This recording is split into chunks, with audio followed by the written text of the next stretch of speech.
Yeah అసెంబ్లీకి కేసీఆర్ పాలమూరు రంగారెడ్డిపై నిలదీయాలని నిర్ణయం. Assembly సమావేశాల తర్వాతే బీఆర్ఎస్ సభలు. ఫామ్ హౌస్ వేదికగా నేతలతో కీలక సమావేశం అంట. మాజీ సీఎం కేసీఆర్ అసెంబ్లీ సమావేశాలకు హాజరు కానున్నట్టు తెలిసింది.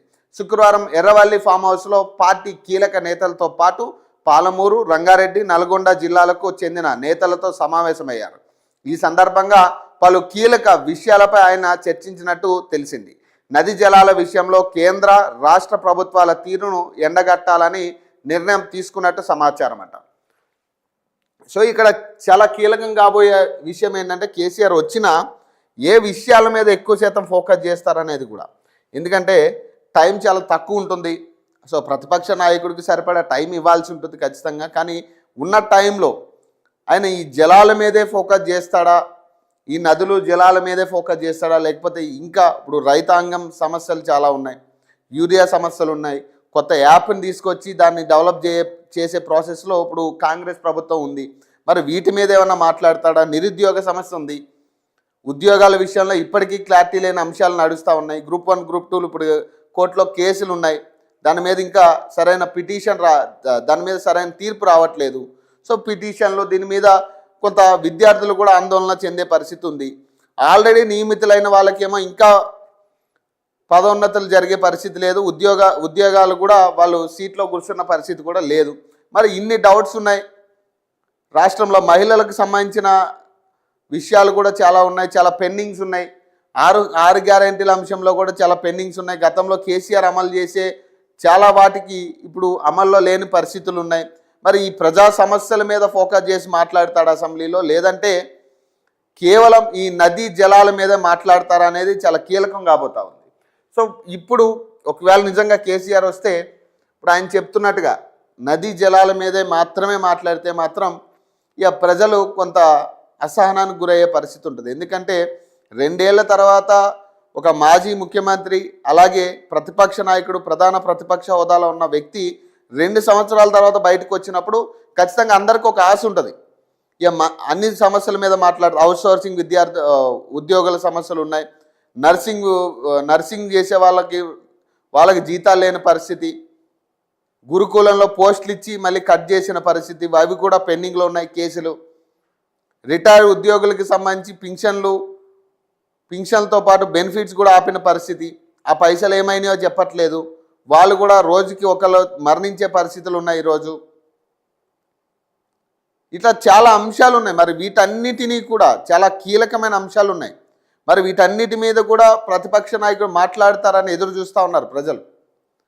ఎందుకంటే ప్రతిపక్ష నాయకుడు ఇప్పటి వరకు రాకపోవడం వల్ల ఇవన్నీ ఎక్కడికక్కడే ఉండే పరిస్థితి. ప్రభుత్వం కూడా వీటి మీద స్పందించట్లే.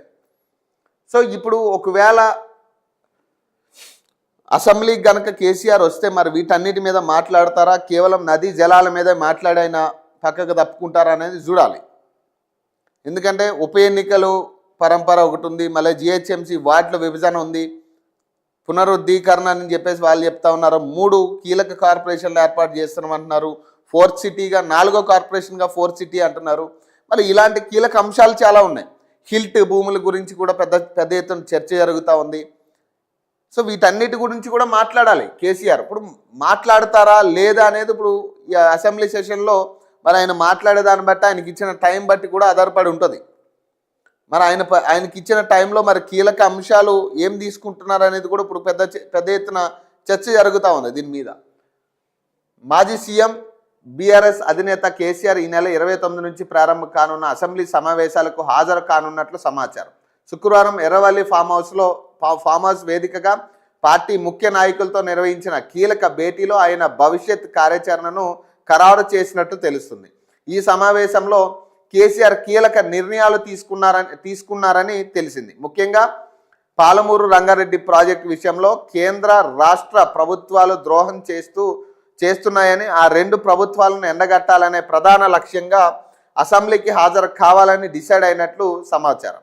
29న ఒక్క రోజే హాజరవుతారా, లేదంటే సమావేశాలు పూర్తయ్యే వరకు కంటిన్యూ అవుతారా అనేది దానిపై క్లారిటీ రావాల్సి ఉంది. గోదావరి కృష్ణా జలాలపై వివరించేందుకు పీపీటీ కోసం స్పీకర్ను కోరే అవకాశాలున్నాయి.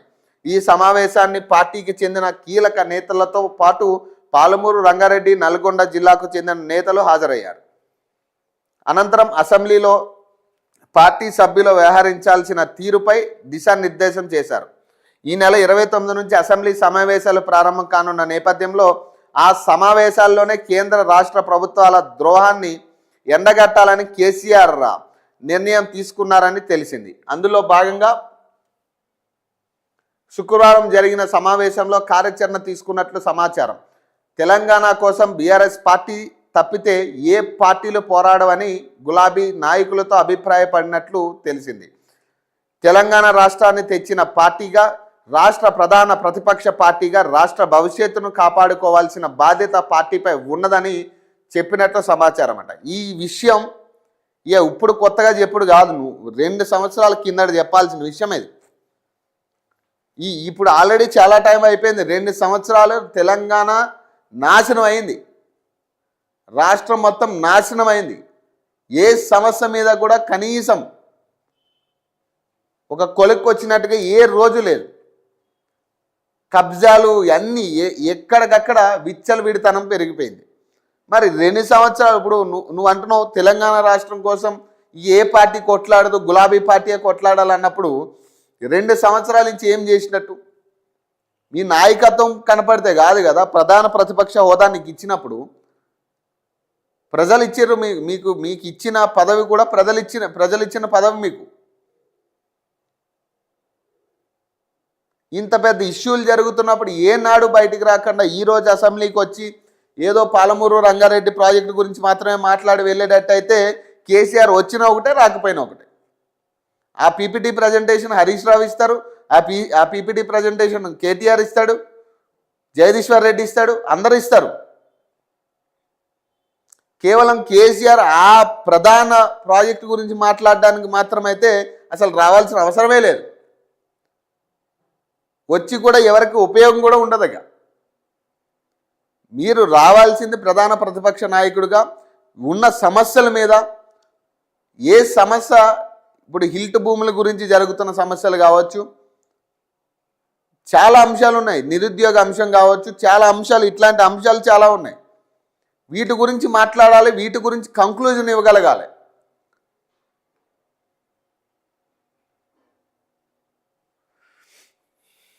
ప్రధానంగా పాలమూరు రంగారెడ్డి ప్రాజెక్టు అంశంలో కేంద్ర రాష్ట్ర ప్రభుత్వాలు తీరని అన్యాయం చేస్తున్నాయని అన్నట్లు సమాచారం. తెలంగాణకు కాంగ్రెస్ ఎప్పుడూ ద్రోహమే చేసిందని, అందుకే రాష్ట్రాన్ని కాపాడుకునే బాధ్యత మనపై ఉందని వెల్లడించినట్టు తెలిసింది. రేపటి నుంచి ప్రారంభం కానున్న అసెంబ్లీ సమావేశాల్లో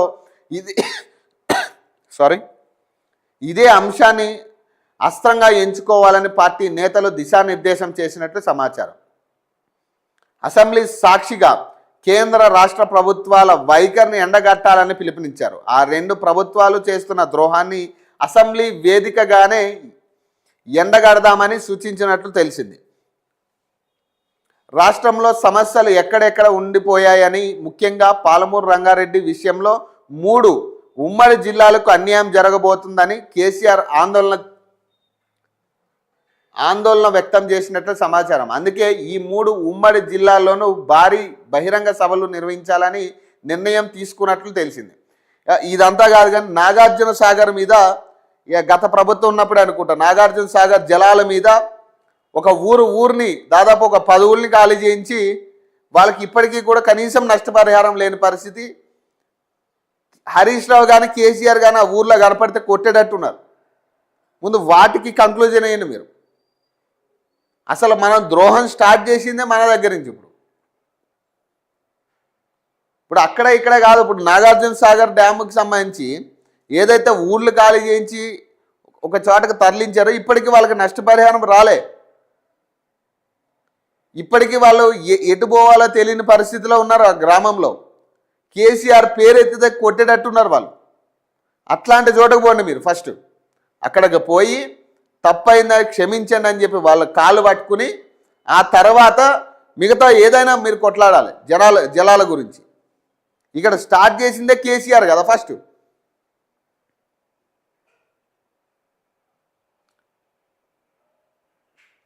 ఇప్పటికే తెలంగాణ భవన్ వేదికగా ఈ నిర్ణయం ప్రకటించినప్పటికీ శుక్రవారం నిర్వహించిన సమావేశంలో మరోమారు నేతలతో చర్చించారు. ప్రజల్లోకి వెళ్దాం, ఉద్యమాన్ని నిర్మిద్దాం అని పిలుపునిచ్చినట్లు తెలిసింది. అయితే అసెంబ్లీ సమావేశాల నేపథ్యంలో ఈ సమావేశాల ముగిసాకనే బహిరంగ సభలు నిర్వహించాలని నిర్ణయం తీసుకున్నట్లు తెలిసింది. అసెంబ్లీ ముగిశాక మరోసారి సమావేశం నిర్వహించి ఎప్పుడు, ఎక్కడ, ఏ రోజు అనే తేదీలను ప్రకటించనున్నారని పార్టీ వర్గాల సమాచారం. అయితే సంక్రాంతి పండుగకు ముందే ఒక సభను నిర్వహించి పండుగ తర్వాత మిగిలిన 2 సభలను పూర్తి చేయాలా, లేక 3 సభలను సంక్రాంతి తర్వాతే వరుసగా నిర్వహించాలా అనే అంశంపై చర్చించినట్లు తెలిసింది. ఈ సభకు స్వయంగా తానే హాజరవుతానని కేసీఆర్ ఇప్పటికే ప్రకటించిన విషయం తెలిసిందే. అటు ఫోన్ ట్యాపింగ్ కేసు విచారణ పైన కేసీఆర్ చర్చించినట్లు సమాచారం అంట. కాంగ్రెస్ హనీమూన్ పీరియడ్ ముగిసిందంట. కేసీఆర్ చెప్తా ఉన్నాడు ఈ మాట. కాంగ్రెస్ వాళ్ళు కూడా అదే చెప్తా ఉన్నారు, కేసీఆర్ హనీమూన్ పీరియడ్ ముగిసింది, ఇప్పుడు బయటకు వచ్చి మాట్లాడుతుండ్రు 2 సంవత్సరాల తర్వాత అని చాలామంది ప్రజలు అలాగే కాంగ్రెస్ వాళ్ళు మాట్లాడుతున్నారు ఈ మాట. అధికార కాంగ్రెస్ పార్టీకి ఇచ్చిన హనీమూన్ పీరియడ్ ముగిసిందని, ఇకపై ప్రజా సమస్యలపై రాజీ లేని పోరాటం చేస్తామని మాజీ సీఎం బీఆర్ఎస్ అధినేత కేసీఆర్ ప్రకటించారు. సిద్దిపేట జిల్లా మార్కుక్ మండలం ఎర్రవెల్లి ఫామ్ హౌస్లో పార్టీ ముఖ్య నాయకులతో శుక్రవారం నిర్వహించిన కీలక భేటీలో ఆయన భవిష్యత్ కార్యాచరణను ఖరారు చేశారు. ఈ నెల 29న ప్రారంభం కానున్న అసెంబ్లీ సమావేశాల్లో అనుసరించాల్సిన వ్యూహంపై నేతలకు కేసీఆర్ దిశానిర్దేశం చేశారు. ప్రభుత్వ పవర్ పాయింట్ ప్రజెంటేషన్ ద్వారా గత ప్రభుత్వాన్ని టార్గెట్ చేయాలని చూస్తుందని, దానికి దీటుగా వాస్తవాలను సభ ముందు ఉంచాలని సూచించారు. 2 ఏళ్లు సమయం ఇచ్చాం, ఇక ఊరుకునేది లేదు, అసెంబ్లీలో కాంగ్రెస్ వైఫల్యాలను ఎండగడతామని స్పష్టం చేశారు. తెలంగాణకు సాగునీటి విషయంలో మళ్ళీ అన్యాయం జరుగుతుందని కేసీఆర్ ఆవేదన వ్యక్తం చేశారు. ముఖ్యంగా ఉమ్మడి పాలమూరు రంగారెడ్డి ఎత్తిపోతల పథకానికి సంబంధించి 15 నుంచి 20% పనులు మాత్రమే పెండింగ్లో ఉన్న ప్రభుత్వం ఉద్దేశపూర్వకంగానే నిర్లక్ష్యం చేస్తుందని ఆరోపించారు. త్వరలో ఆయన ప్రాజెక్టులను సందర్శించి క్షేత్రస్థాయిలో పనుల పురోగతిని పరిశీలించనున్నారు. సంక్రాంతి పండుగ తర్వాత బీఆర్ఎస్ భారీ బహిరంగ సభలతో జనంలోకి వెళ్లనుంది. ఉమ్మడి పాల్మూరు జిల్లాలో మొదటి సభ, ఆ తర్వాత నల్గొండ, రంగారెడ్డి జిల్లాలో వరుస సభలు ఏర్పాటు చేయనున్నారు. ఈ సమావేశంలో కేటీఆర్, హరీష్ రావు, మధుసూదనాచారి, పలువురు మాజీ మంత్రులు, ఎమ్మెల్యేలు పాల్గొన్నారట.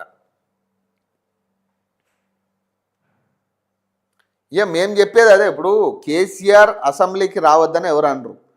దాదాపు 2 ఏళ్లుగా ప్రతిపక్ష పార్టీగా ఉన్న మీరు రావాలని మీడియా ముఖంగా మేము అడుగుతున్నాం. పార్టీ పరంగా కాంగ్రెస్ వాళ్ళు కూడా మీరు రాకపోతే వాళ్ళు కూడా చులకన చేసి మాట్లాడే పరిస్థితి ఉంది. మరి ఈ నేపథ్యంలో చూసుకుంటే మరి కేసీఆర్ వస్తున్నారు, ఓకే, కానీ దేని మీద మాట్లాడబోతున్నారు, ఏ అంశాలను కీలకంగా మాట్లాడతారు? కేవలం నీళ్లు, జలాలు, పీపీటీ ప్రజెంటేషన్ మీదే మాట్లాడితే మాత్రం ఖచ్చితంగా ప్రజలకైతే ఏం ఒరిగే పరిస్థితి లేదు. ఎందుకంటే గతంలో మీరు చేసిన తప్పిదాలు ఉన్నాయి ఆ నీటి హక్కుల మీద. సో ఈ రోజు వచ్చి మనం మాట్లాడడం కాదు, ఇప్పుడు కీలక అంశాలు ఏం నడుస్తూ ఉన్నాయి, అసలు ప్రజల సమస్యలు ఏంటి. ఇప్పుడు ప్రతిపక్ష నాయకుడిగా కేసీఆర్ మాట్లాడాల అనుకుంటున్నది ప్రజలు. యాక్చువల్ కేసీఆర్ ఏం మాట్లాడాలి అనుకునే దాని మీద ప్రజలు ఆశిస్తున్నది ఇవే ప్రజా సమస్యల మీద. 2 ఏళ్లుగా ప్రజలు పడుతున్న ఇబ్బందులు, హైడ్రా సమస్యల మీద కానీ, ఇప్పటికీ కొన్ని ఏరియాల్లో అమీన్పూర్ లాంటి ఏరియాలు ఉన్నాయి. మన ఛానల్లోనే ఒక స్టోరీ చేశాం. 92 ఎకరాల చెరువుని 400 ఎకరాలు చూపించి వీళ్ళు ఉన్నదంతా FTL పరిధి అని చెప్పి వీళ్ళందరినీ ఖాళీ చేయాలని వీళ్ళకి నోటీసులు ఇచ్చింది హైడ్రా. దాదాపు ఇచ్చి కూడా దాదాపు 2 సంవత్సరాలు అవుతా ఉంది, సంవత్సరం కావస్తూ ఉంది. రంగనాథ్ గారు కూడా స్వయంగా వెళ్ళి లేదు ఇది తప్పిదం ఎక్కడో జరిగింది, 92 ఎకరాల చెరువు, అసలు మీ ఇళ్ళకి ఏమి ఇబ్బంది లేదని చెప్పొచ్చిందంట. ఆయన వెళ్ళొచ్చి కూడా సంవత్సరం అయింది, కనీసం ఇప్పటికి దాని మీద ఒక ఊసు లేదు, ఏం లేదు. ఇప్పుడు వాళ్ళు కనీసం దాని మీద ఏదైనా ఒక స్టేర్ వేసుకోవాలన్నా లోన్ రాని పరిస్థితి. ఎందుకంటే ఇల్లు FTLలో ఉందని చెప్పి ఆల్రెడీ నోటీసులు ఉన్నాయి. ఎవడు ఇస్తాడు లోను? ఇవ్వడు. పోనీ అమ్ముకుని ఎక్కడికైనా పోదామంటే కూడా అది కూడా జరిగే పరిస్థితి లేదు. ఎవడో కొనేటోడు కూడా రాడు. పోనీ ఎవరికైనా పెళ్లి చేసి బిడ్డకి ఇద్దామన్నా కూడా లేని పరిస్థితి. వాళ్ళు తీసుకోరు, ఇది ఎఫ్టీఎల్ ఉంది, ఏమో ఎప్పుడు తీసేస్తాడో తెలియదు అన్నట్టు. ఇప్పుడు వాళ్ళ పరిస్థితి ఎంత ఘోరంగా ఉందంటే పాపం వృద్ధులు ఉన్నారు అందులో, ఇప్పటికీ పోరాటం చేస్తూ ఉన్నారు. హైడ్రా రంగనాథ్ని చాలాసార్లు కలిస్తే ఆయన కూడా చెప్పే సమాధానం ఒకటే అంట, రేవంత్ రెడ్డి దగ్గర ఇది పెండింగ్లో ఉందని. ఇది ఒక అంశం అంతే. ఇలాంటి చాలా అంశాలు ఉన్నాయి. హైడ్రా వల్ల లోటుబాట్లలో అన్యాయం జరిగిన వాళ్ళు చాలామంది ఉన్నారు. ఇల్లు కోల్పోయిన వాళ్ళకి ఇప్పటికీ ఎవరు కూడా కనీసం ఆల్టర్నేటివ్ క్రియేట్ చేసిన పరిస్థితి లేదు. ఏదో కొంతమందికి అక్కడ ఏది మన అంబర్పేటకి సంబంధించిన ఏరియాలో కొంతమందికి ఏదో డబుల్ బెడ్రూమ్లు ఇచ్చినామని చెప్పి ఆ ఇల్లు గోలుగొట్టి డబుల్ బెడ్రూమ్లు ఇచ్చిర్రు. అక్కడ మాత్రమే జరిగింది ఇదంతా. మిగతా ఎక్కడా కూడా ఆల్టర్నేటివ్ చూపించిన పరిస్థితి లేదు. ఇలాంటి సమస్యలు చాలా ఉన్నాయి. రిటైర్ ఎంప్లాయీస్కి సంబంధించి పాపం వాళ్ళకి రావాల్సిన బెనిఫిట్స్ కోసం ఎంతగానో కొట్లాడుతూ ఉన్నారు. వృద్ధాప్యంలో ఉన్నారు చాలామంది చనిపోయిన వాళ్ళకి బెనిఫిట్స్ రాక వాళ్ళు పిల్లలు తిరుగుతున్న పరిస్థితి. దాదాపు 11,000 కోట్లు వాళ్ళకి రావాల్సింది. మరి ఈ పైసలన్నీ ఏడకపోయినట్టే సమాధానం లేదు గవర్నమెంట్ నుంచి. వాళ్ళు ఇప్పటికీ రోడ్డు మీద ఇక కొట్లాడే పరిస్థితి. అందరి దగ్గరికి తిరిగినాం, ఇక అయిపోయింది. ఇక వాళ్ళకు ఓపిక కూడా లేదు. ఇక చాలామంది హార్ట్ అటాక్లో చనిపోతున్నారు. 37 మంది చనిపోయారంట. నిన్న ఎవరో వాట్సాప్లో పెట్టిరు వాళ్ళు.